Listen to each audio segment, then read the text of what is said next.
if you read Bhagavad Gita also, it says, Sri Krishna says, don't share this teaching with anyone who is not ready for it.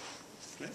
So it's a very welcoming, open approach, but for those who are ready. Right? And everyone will be ready at some point in time. We just don't know when. Right? That call has to come from within you. Right? And so, shall we begin with our Shanti Mantram, and then I'll go to the preliminaries, some things that I'm going to talk about. So you can either say it in your mind or you can say it out aloud as you like. Main thing I would say is prepare your heart to dwell on the import, the meaning of the Shanti Mantram in its deepest sense. Let's not get caught up with whether it is he or she or these minor details, and I'll talk a little bit more about that. The purpose of the Shanti Mantram is to bring Shanti, is to bring peace, and to bring a certain attitude in your mind that allows you to be receptive to the teacher. That's the real essence of it. So that's why we're saying it. Okay? Shall we start? Om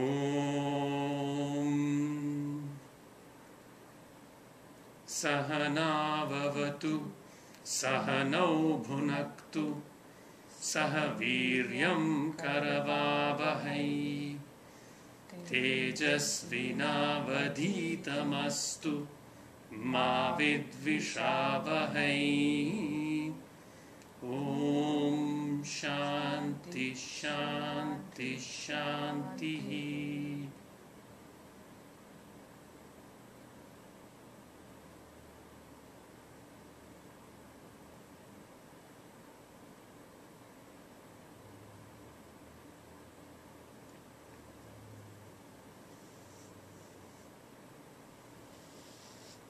How do you feel now? Yeah. Peaceful and open to something. So the some of the preliminaries I wanted to go through is listening with the heart, I say, rather than the mind. Okay. Now this sounds strange coming from me, who is actually was a very mental person in the sense of a person who likes to work things out with their mind. But through practice, in the final stages, you will realize that the heart is superior to the mind. Always. Okay? So, when we hear something or listen to something, our first reaction is to try and place it into something we know before, to connect it with that trend in the mind, right? Okay? That is natural. It's not wrong. But you'll gain the maximum benefit if you listen to it first with your heart. So first be open to it. That's what I'm trying to say. Now, I want to give you some idea of what is a pure heart. So the heart is always pure. It's the mind that is impure. Right? So when I first read your responses to question 1, why do you want to take this class in lesson 1? Do you have those? May I take a glance at some of them? Just that's fine. I just wanted to. So these are some of the key words I find are bliss, right? I believe another one there was peace, right? Okay. The deepest truth. How beautiful! These are the desires of a pure heart. That's why you're close to me. Much closer than you think, right? But the mind intervenes the moment we start thinking, right? And the mind is conditioned by your past experiences of both this life and probably previous lives of which you have not memory yet, right? And so always try to approach the teaching with a pure heart, right? And this first exercise, what it does is it establishes what is called bhakti. So normally we think of bhakti as some sort of a religious devotion to a god. But actually, if you read Adi Shankaracharya, that's not the meaning of bhakti. Bhakti is actually a desire to know your true self. Swaswarupa Jnanam. To have that desire to know what is my true nature. That is bhakti. So all of you have bhakti. That's beautiful, right? Now, when we start the study of any of these things, yoga or Vedanta, there is a set of prerequisites. Okay? And they are called sadhana chatushtayam in Vedanta, fourfold prerequisites. And within that there is another thing called Shatka Sampattihi, six-fold virtues that we need. So what you will find quickly is that if you start aligning your heart and mind towards those fourfold prerequisites and the sixfold virtues, sadhana will be much easier. Otherwise it will be like tying a bowling ball around your leg and trying to fly. Okay? So now as a teacher, you teach. Federico, you also teach? Yep. Yeah? Thank you. Kshitija, do you teach? See, you've all been teachers also. So as a teacher, one of the difficulties is as follows. Now in our Sanatana Dharma we have a saying, Satyam bruyat, priyam bruyat, na bruyat satyam apriyam, priyam cha nanratam bruyat, eshaha dharmaha sanatana. I'll explain what that means. Satyam is truth. Speak the truth. Satyam bruyat. May you speak the truth. Priyam bruyat. May you speak what is pleasant and nice to hear. Right? Na bruyat satyam apriyam. Don't speak the truth that is unpleasant to hear. Right? Priyam cha nanratam bruyat. Don't also speak that which is pleasant but which is untrue. This is the eternal dharma, Sanatana Dharma. This is the eternal law. Right? Now, if we take on this eternal law for ourselves and we go into a class, you tell me, can you follow this eternal law always in your teaching? Why?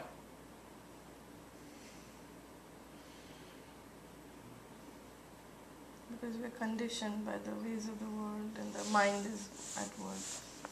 That's true, but I'm saying it in a more practical way. You're trying to teach a student something, right? Can you always speak that which is true and that which is pleasant to the student? That's the problem. Okay? Some things which are true cannot be pleasant, but still you have to say this. Right. Excellent. That's where I was trying to get to. Now, however, if the student's mind is truly open and does not perceive it as unpleasant, could it be possible that we can satisfy the Sanatana Dharma in a teacher-student relationship? We could, right? So, if I make any suggestions from our earlier lesson or future lessons, please always take them as my pure heart talking to your pure heart. I'm not saying anything about, your heart when I say anything. But I may tell you some things that are useful for your mind. Those students who can discriminate between these two will succeed very quickly, right? And only a teacher who truly loves you will tell you what is true. Would you agree, Federico? It is very easy to smile and not say anything, right? So that is the framework in which we are setting out, right? So as long as you understand that, I think it will be very useful. So what is a pure heart? So let's try to think a little bit about that. Because often the heart is associated with emotions and we can confuse having a very emotional response to a pure heart, and they're not the same thing. So let me give you an example and you tell me if it's useful. Bring in your mind the image of someone or something that has hurt you very, very deeply, unforgivably, deeply, okay? Or if you're so pure as to not have that image at all, think of someone whom you think has done a great crime against humanity, perhaps, right? Not just against you. Right? Someone who you think, man or woman, who is truly a hurtful, whatever person. Right? Now think also of a time when you were extremely calm and deep in your heart you felt a bit of compassion for this person. You felt a little bit of empathy that after all this person is also a human being, right?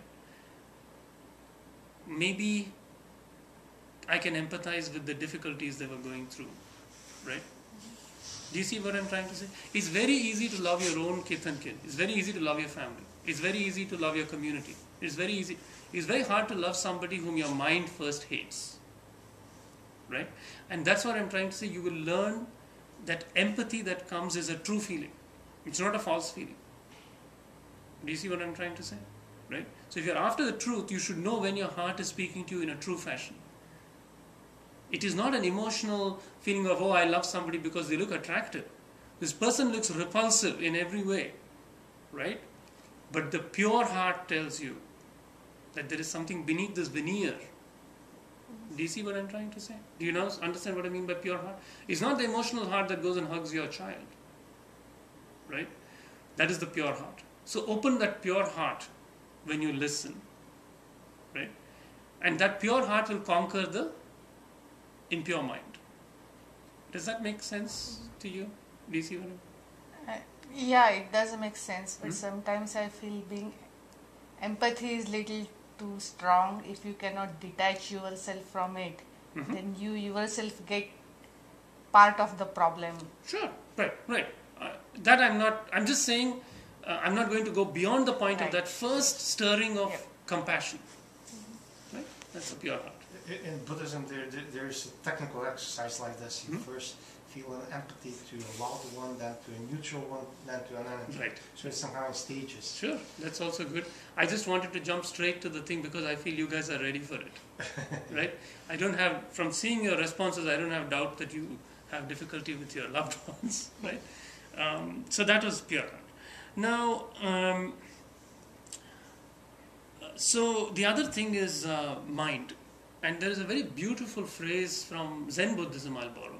That there's actually a book by this title, I think written by Shunryu Suzuki. It says Zen mind, beginner's mind. It takes a very, very long time to understand what this beginner's mind is. Right? This beginner's mind is so beautiful, it is so pure, it is so untrammeled by any past experience. Right? It's so receptive.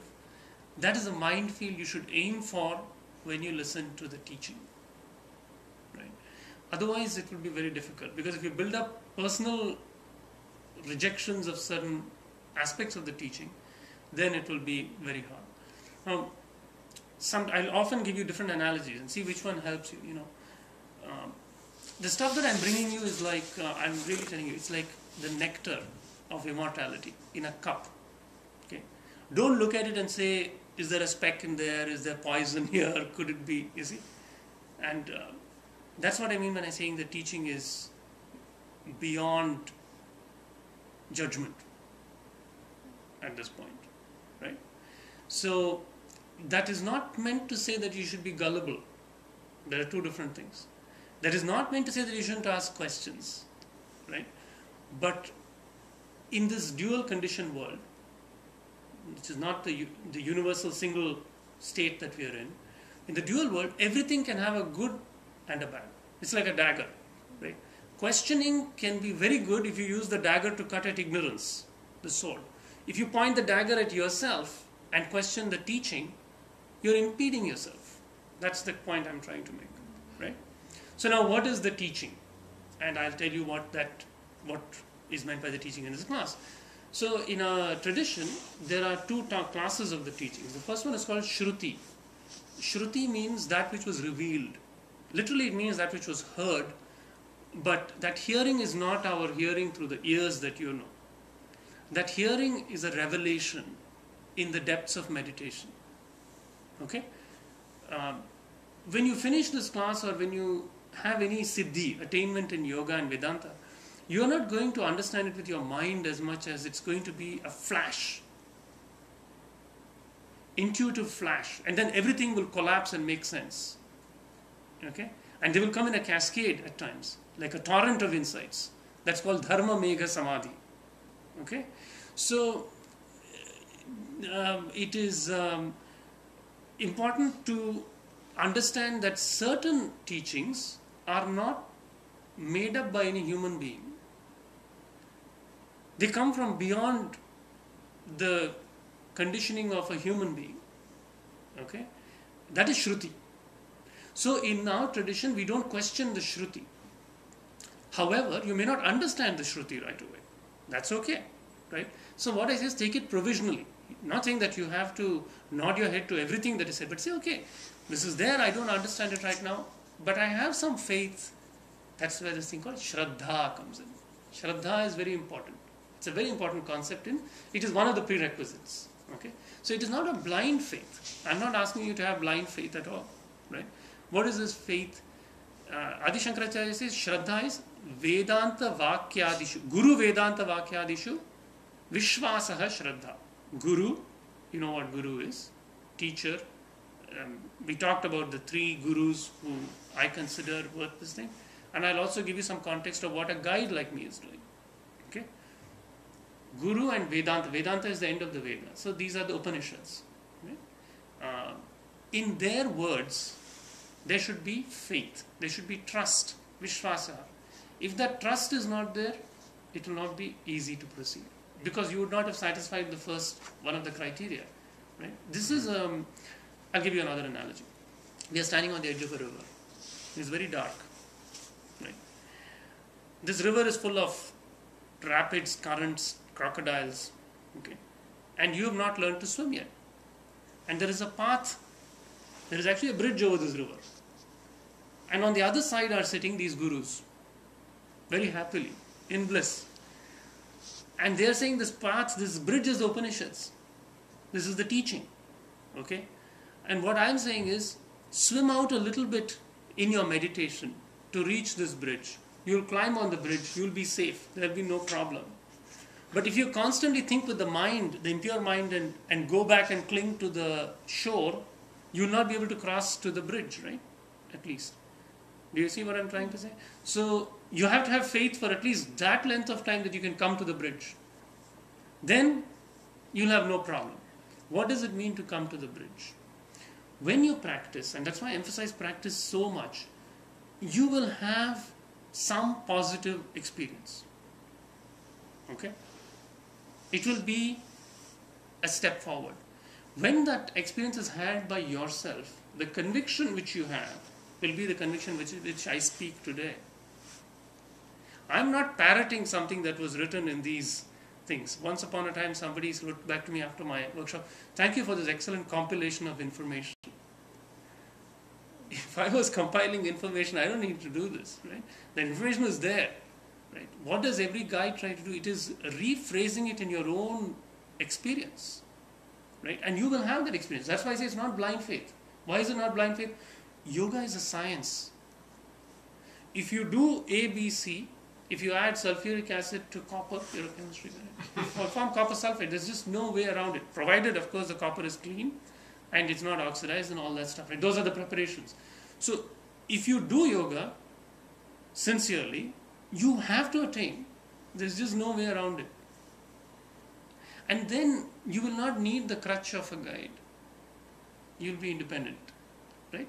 And your conviction will become deeper and stronger in these things. And you will not have any doubts. Right? Samshaya, doubt, is one of the great obstacles to progress in sadhana. And it will come. It's not that we cannot be without doubt. So it's okay to have doubts. But if you keep in mind the importance of faith, shraddha, and why you're doing it, and that this is not a blind thing. Okay, I would never ask you to have blind faith, because that's not what I started with at all. So these are some of the preparatory. I had a quick comment about faith. Mm-hmm. You talk about having faith. I think that faith is something you just have or you don't, right? That's also more instinctive than not. Yes and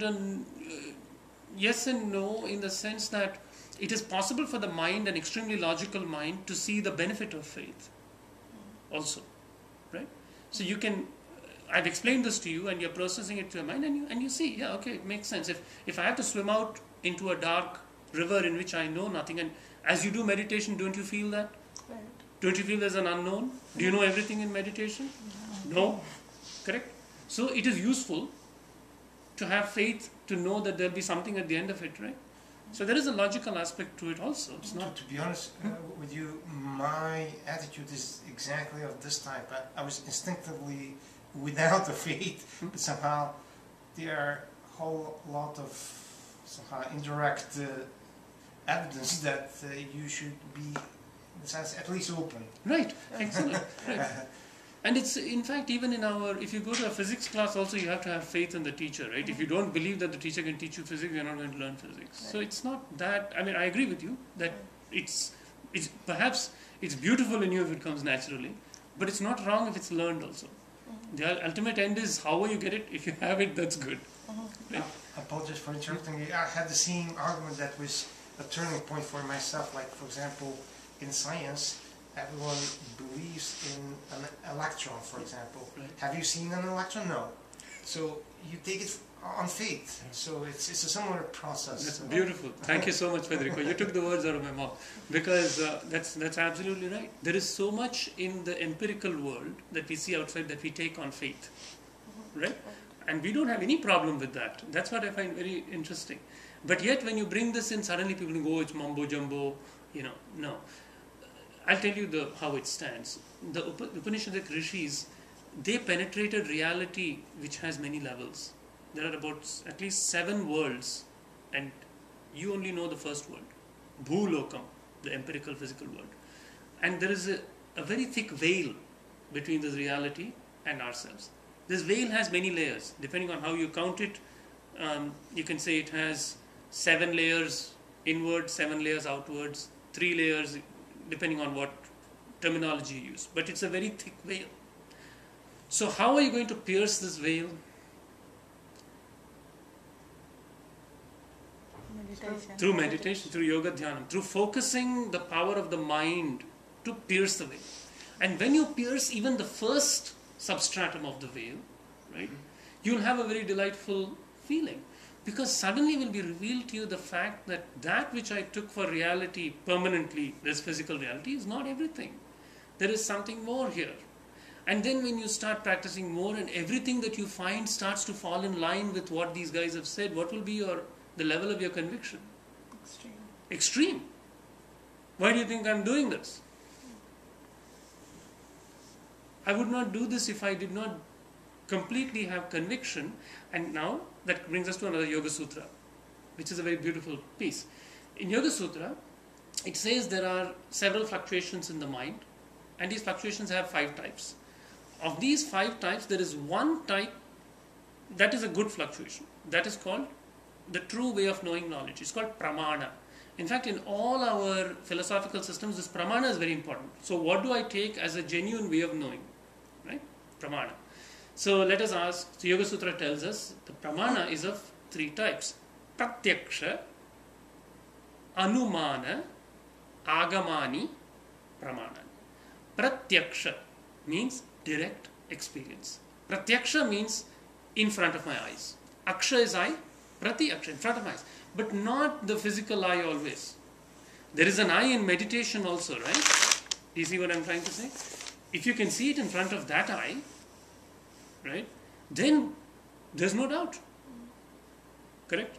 Second one is Anumana, by inference. So, suppose you see something inside yourself and you look at another person. That person is built the same way as you. Do you think they can see it inside themselves? Potentially? Yes. That is inference. Correct? Pratyaksha, Anumana, Agamani. This is very important. The Agamas are the scriptures. Right? So these 3 are correct ways of knowing.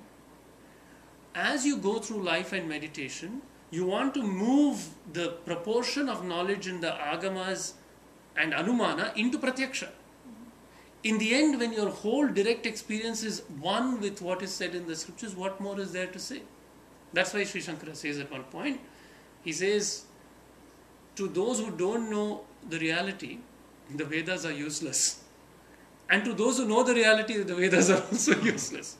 And here is a man who followed every Vedic principle exactly. This can only come from direct experience of the ultimate reality. That one can see that in the end, this is also not really needed. Do you see where I'm going with this? Okay. So, we've had some good discussion on I think, the preparation, preliminary aspects. And like I said, for yourself, always ask yourself, what is this line between faith and gullibility? Faith is useful, gullibility is not useful. Right? You see what I'm trying to say? Similarly, genuine questions and useful skepticism is useful, that drives you to know more. Preconceived ignorance that rejects growth is not useful. Okay. So, if you bring those wisdom, the insights from that wisdom to class, it'll really help you, because I have grappled with these also along the way, right? So I know which ones are hard and which ones are essential for our growth. Okay, now we come to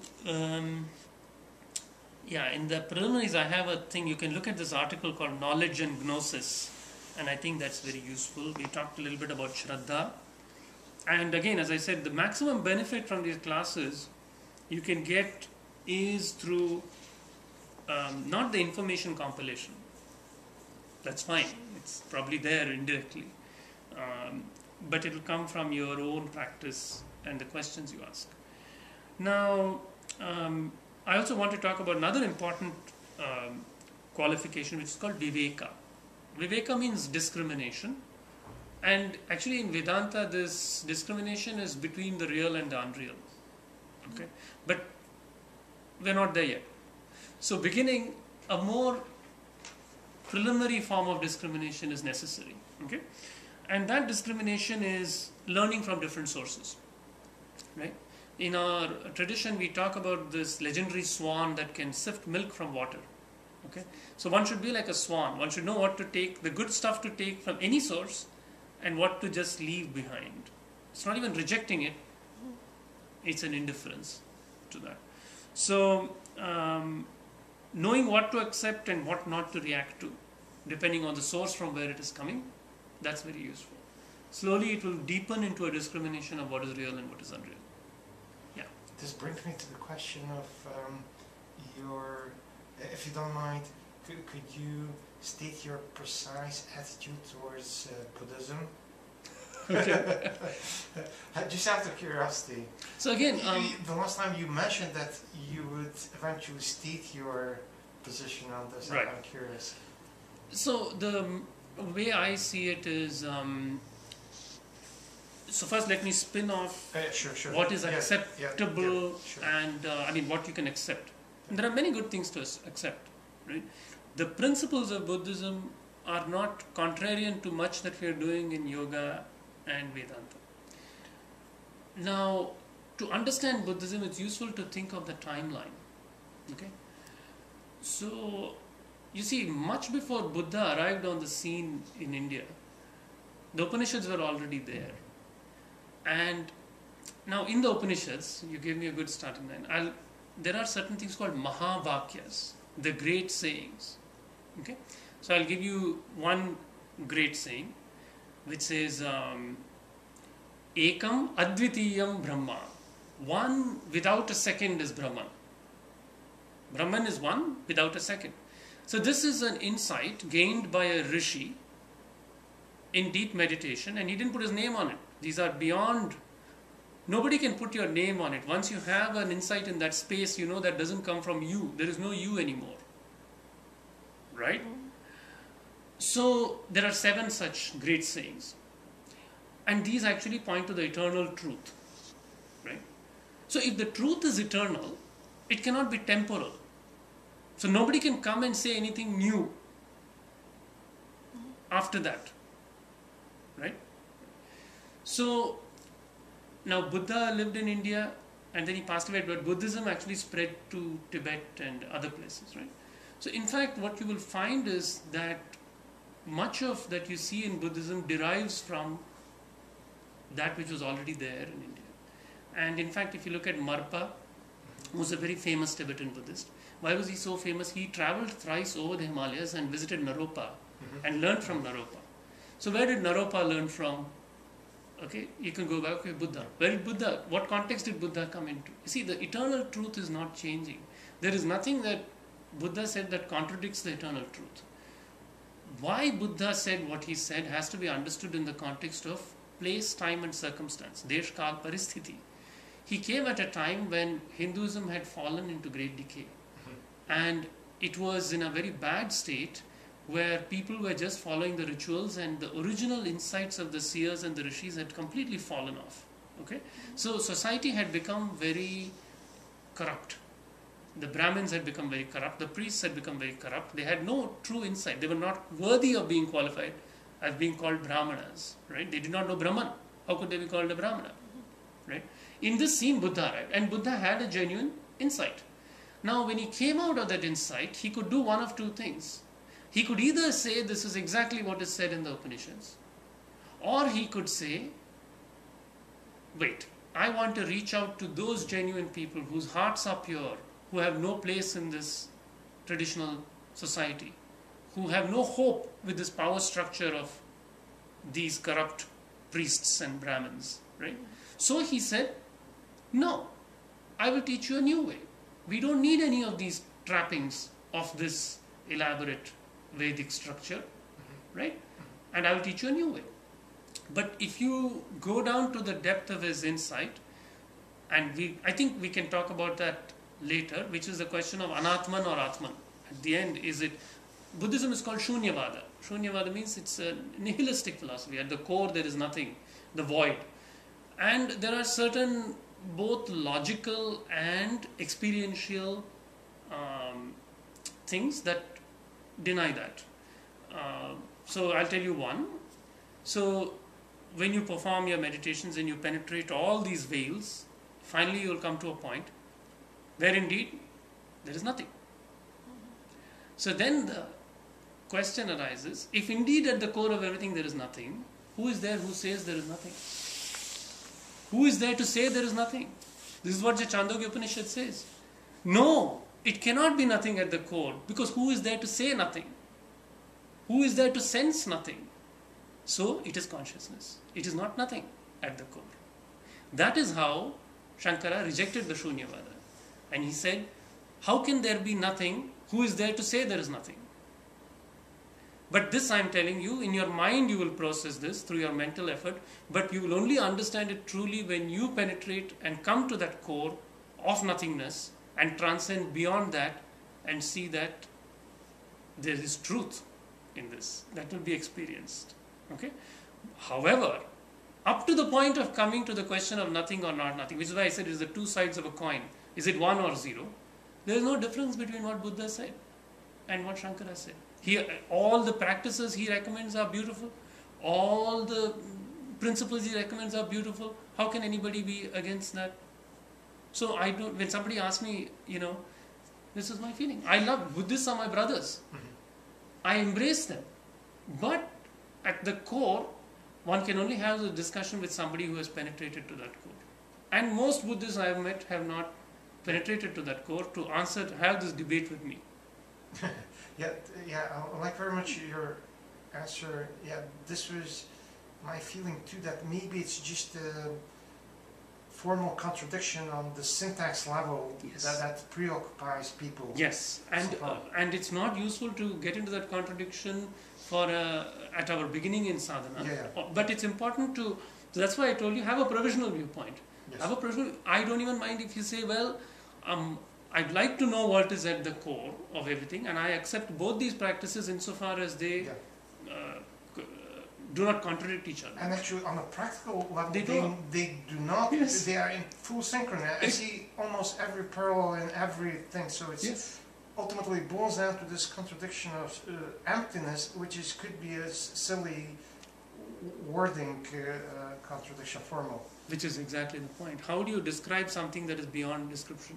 In fact, that's what, when I was reading your link on gunas, that's what it talks about, that how, because what we're thinking with is also a limitation. A limitation, it's part of an element. Yeah. And you can't really understand something that's... Right. So it is only at the intuitive level. But I firmly believe that Buddha did this for a very good reason. He did it for the other people. He did it so that he could draw more genuine seekers into the path and not for any other reason. Now, there is also a mental aspect. This is a slightly less profound but interesting aspect. Different mental attitudes are drawn towards different things. Some people like simplicity. Some people like richness, variety. Vedic tradition is very rich and varied. Buddhist has a beautiful, elegant simplicity. There is beauty in diversity. There is beauty in the variety in Vedic. There is beauty in the simplicity of the Buddhist tradition. They are not contradictory, and they are not, in fact, opposed to each other either. Now you find certain Buddhist traditions that like to have some variety. You find some people in the Vedic tradition who like the austere simplicity of Vedanta. So it is a mind playing with you, really. But if you ask me, probably the most compelling argument is the historical evidence that if the eternal truth was known before Buddha came, then how could he be saying anything different? Nobody can say anything different. This eternal truth has always existed. So when Shankara came on the scene, what he found was a country falling into great paralysis, spiritual paralysis, because there were so many competing viewpoints and nobody knew what was going on. And here was a person who had direct experience of the ultimate reality, and he said, listen, for this country, the best remedy right now is to go back to the Vedas. I mean, here is a person who also said that the Vedas are useless in the same. You see, it's very difficult to understand the words of great masters because they can speak from two perspectives. They can speak from the non-dual perspective and they can speak from the dual perspective. Until you attain the non-dual, you can only understand from the dual perspective. So sometimes their words will seem contradictory. And that's why they say, don't try to take these words out of context. Because tomorrow somebody who reads this from Shankara can say, well, I don't want to do anything at all. This is all useless anyway. Right? No, there's a wisdom to it. You have to have a discipline and a practice to achieve anything. Right? So that's kind of, does that help you? Yeah, absolutely. Okay. Absolutely. There's a great help, actually. Very good. So, now let's move on to, where were we? Yeah, spiritual ignorance. What attitude should it evoke? So last time I talked about, we had a discussion on what do we know that is not learned from a teacher, not in a book, that is not circumscribed by the mind and the senses, and someone said ignorance. Right? So what you know is nothing, was the conclusion. So if indeed one knows nothing, what should be the attitude it should invoke in sadhana? One of openness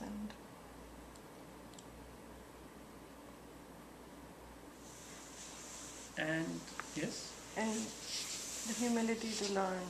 Right? And a burning desire to know. So ignorance is no laughing matter for a true sadhaka. In Shankaracharya's Viveka Chudamani, he says the aspirant runs to the teacher as though his head is on fire. Like, imagine what would be the intensity if your head was on fire. Okay, so the presence of ignorance troubles the aspirant so much, right, that it creates a very intense longing to tear through this ignorance. That is called mumukshutvam, the desire for liberation. You know, may I be free of this ignorance, of this bondage. So it should not be a laughing matter. It shouldn't be I know nothing. That person will remain a spiritual fool all their life, right? You have to say, oh my God, I know nothing. Okay? That should be the revelation, right? So it's not a laughing matter. Not that one should be very serious. It's okay to laugh, but laugh at the right things, right? Okay. So so what a guide does, a guide is only a route to Guru and a means to prepare to receive the wisdom of the Guru. Okay. So all that any guide is trying to do is to just recast this eternal truth in some contemporary context. So in fact, I'll read you something if you're interested. So this Swami J wrote to me, Swami Gyaneshwara Bharati wrote to me in an email about some time ago. He said, wonderful, I'm happy to hear of this. This is in regard to my narrating some things from my sadhana and then saying that I had decided to start some lectures and workshops. It seems to me that throughout human history, nobody can say anything new that was not revealed to the Vedic rishis and recorded, passed on by them. However, what can and needs to be done, in my opinion, is to restate the old words in new words that match the current time of humanity. That is what Swami Rama did, in parentheses, very well, I might add, and that is what I have done in my attempts to clarify. It seems to me that you two have a voice to share, and this will serve somebody, we don't know who needs to hear it in just the way that you would say it. As the writer of what you write, it seems to me that it is useful to take on the duty of humility and understanding that all that is happening is a restatement of the same old stuff in current words for current people. So beautifully said, and I completely agreed with him because that was the feeling in my heart also, right? So the only thing that I can say is I drink the same water, he names, I breathe the same air, and I can tell you that these things are true. And you can have the conviction to find out that they are true. That's all. Nothing new is being added. Right? In fact, if there's any error, that is my limitation. Right? So we go from there, and now there was a small clarification I wanted to say, and that comes with this business of in Yoga Sutra Vivarana, he says, Shankaracharya wrote a Vivarana treatise, which is an explanation of Yoga Sutra, and that Vyasa actually says this. He says that if you attain even a single experience in your meditation, it will build deep conviction. I told you that. So as we go along, if you can get even a moment's glimpse of the truth through direct experience, that will be fantastic, because then it will set the stage as we go through life to just deepen that experience and deepen it. So that will be the beauty. Now the last thing I have here is Guru, and here I want to give, because you both had good comments on Guru, so I wanted to follow up on that. I'm responding somewhat to what we discussed in lesson 1. So there is a shlokam in, I believe it's due to Adi Shankaracharya, probably, Guru Brahma shlokam. So I'll say it and then I'll explain it, and then I will give you a twist on it. Okay? So it goes, Gurur Brahma, Gurur Vishnu, Gurur Devo Maheshwaraha, Gurur Sakshat Param Brahma, Tasmai Shri Gurave Namaha. So what it says is, in the conventional way it's translated, it says, the Guru is Brahma, who is the creator. Now this is a personified form of Brahman who creates the world. Guru Vishnu is the sustainer, the preserver. And Guru is also Maheshwara, Shiva. He is the third aspect of the Trinity. And Guru is actually Sakshat Param Brahman. He is the pure eternal consciousness, attributeless Nirguna Brahman. Guru Sakshat Param Brahma. Tasmai Shri, to that Guru I pray. It's an invocation to Guru that one might say at the beginning of a practice. Now, once when I was giving a talk like this in India, it came to me that I wanted to share with them an insight I had in meditation. And that insight was that actually this Sanskrit shloka does not preclude the translation of Brahma is my Guru, Vishnu is my Guru, Shiva is my Guru, the very eternal consciousness is my Guru, and so to Guru I pray. It's a very beautiful slokam. It takes some time to see it from the other side, and that's why you said God himself can be The Guru. your Guru, and that's true. So I'm saying that this slokam gives that nice two-way, you can see it in either way. So anyway, I thought I'd share that with you because it was relevant to what you were saying. So now let's move on to some questions from you, questions from your practice. So first of all, those of you who want to share, can you tell me what is helping you in the class, and so that I can have an idea of what is being useful for you in the class? Anyone? I'll just read what I Sure. wrote down. Learning or better understanding of concepts in spirituality. Okay. Okay.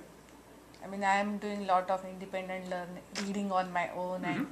I do attend other satsangs and all. Yes. So it's like from, you always get knowledge, some information which you have missed before, or you were not ready for it.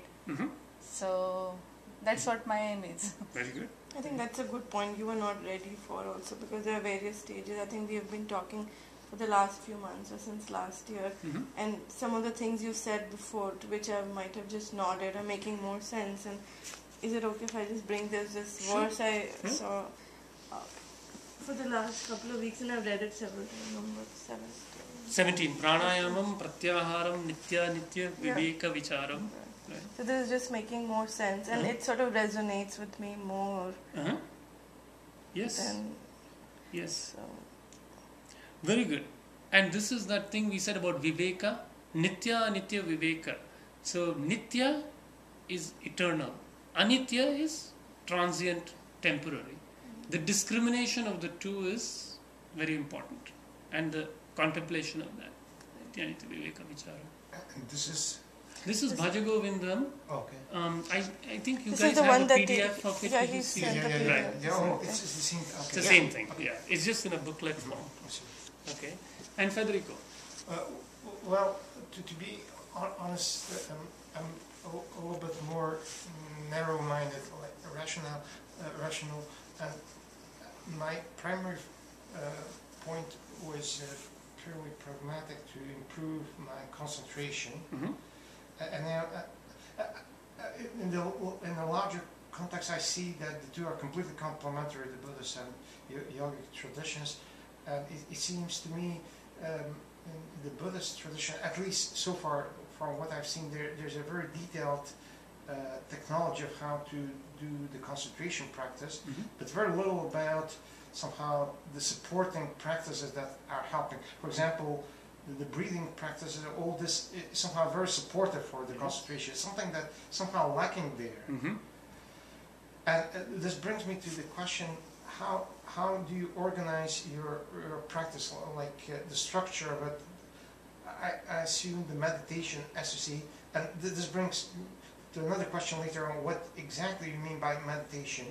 For example, in the Buddhist tradition, meditation is a whole universe. They have very technological prescription to how to go. It's simply saying, I will do some exercise. Right. It's a very broad category. But then, how would you structure your meditation, and where would you put in the structure of your practice? Sure. Okay. So,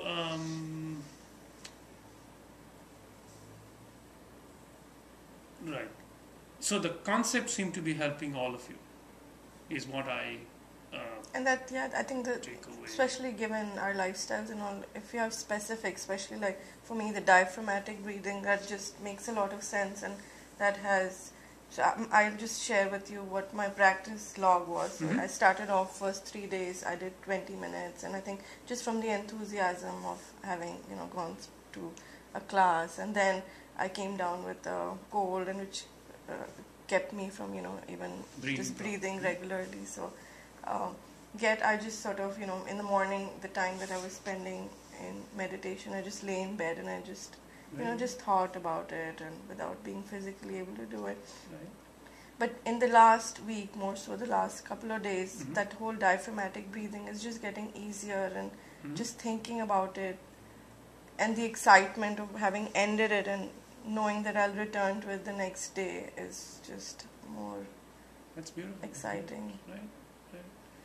So that brings us to a very good point. So you have most wonderful words, Federico. So the technology of meditation, I love it. So what you say is very right. So there is an ocean of technologies of meditation, right? And I myself have actually tried Zen Buddhism, Zen meditation practices for quite some time. Now it may work for some people. I'm not trying to say it will not. Different things will work for different people. For me, what worked was, I felt that in the Yoga Sutra, the systematized layout of meditative practices really helped me. Okay, so I'm not trying to say that Zen Buddhism will not work for somebody else. For me, Zen meditation did not work. I felt that I really didn't know what I was doing at a point. Okay, so but at the same time, the technology itself is secondary. When you get beyond the point, it's like Once you learn to ride the bike, you're going to throw the bike away. It doesn't matter, you know. So the technology is important at a certain stage. I believe that the technology that's there in the Yoga Sutras and that I'm going to describe to you over this 7-class session is complete. And I know it can take people to where they want to go. And you should follow that technology sincerely, because you need to know how to ride a bike. Yes. Right? Yeah. All I know is that it's worked for me. There may be other bikes that also take you there. But my feeling is this point, which is, you see, when somebody attains this truth, they write down. For the other fortunate few, they've systematized this. And in India, it's not just one person who attained this truth. There have been so many. You know, it's really amazing how many people have attained the ultimate reality. And so in that ferment has been distilled Patanjali Yoga Sutra. He only codified what was known for a long time. Now, when people stop attaining, then these practices fall into disuse, and nobody can explain them anymore. And then when they are transmitted away from their place of origin, they also get dissipated, because it's like Chinese whispers, they say, right? You play the party game and it comes around something else, right? So that's one thing. Now, luckily for us, along the way, there have also sprung up people who have realized the reality in other parts of the world. Okay, that is a great thing. But because there have been isolated cases like Rumi or Jesus Christ, they didn't leave a manual like this. There is no manual for meditation in those traditions that I'm aware of that is as systematic. Maybe I'm wrong. I mean, my ignorance is also there in the empirical world. I may not know all the traditions that exist.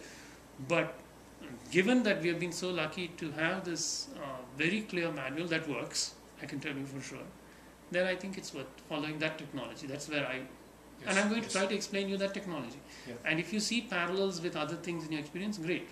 And I think that's good. Ultimately, as Kshitija was saying that day, when all the paths converge, in the end there's not going to be too much difference. You're going to see greater comparative similarity among various spiritual paths. So far so good. Right. Fair enough? Yep. Now, difficulties in practice. Now, Neha brought up one already, and then I'll go around to you guys so everybody has a chance, because this is your chance to ask everything that you want to ask from practice. So, Vyadhi. Vyadhi means illness. So, we will read Yoga Sutra. There is a thing. It says, Vyadhi, Sthana, Alasya, Pramada, Samshaya, Anavastitatvani, Alabdha Bhumikatva, Bhranti Darshana, Pramada. These are the 9, there are 9 obstacles, and you will face them. You will face each one of them. Avirati is also in it. 9 of them. So Vyadhi is the first one. Disease. Disease is an obstacle to meditation. And, you know, as long as we are in the body, and the body, we all fall ill from time to time. So what is a lesson to take from that? Make the best of the healthy days. Right? It's great that you started at this age. As you grow older, the body becomes more infirm. It should be a greater drive to, oh my God, today I'm healthy. Today my mind is clear, let me meditate. Right? That's I believe, the lesson to take away from that. What are your questions? Further questions from practice, difficulties you encountered in practice? Sorry. Go ahead. The supporting practices, the breathing and the exercises not only help me in the concentration, but it improves so much that there was some drawback that I read about in the Buddhist literature, but I'm curious about your reaction. And they claim it's normal, eventually temporary, and it could be overcome. Somehow my sleep disturbed a little bit. So it's a sense of, like, during the sleep, there's a feeling of being focused. Mm-hmm. But this is on the one hand good, because it somehow keeps this concentration somehow alive, but it somehow disturbs the sleep pattern, and then you feel tired in the morning. Probably Yeah, so something is, it's like a turbulence in the Yes. I during the felt that flight. too. The first 3-4 days that I did, I woke up feeling a little tired. Uh-huh. Uh-huh. So this is a very good point, and actually it happens at various stages, and it can it has to be regulated in some way. So in the extreme case, what happens is that after a certain advanced stage of practice, the yogi doesn't need very much sleep actually.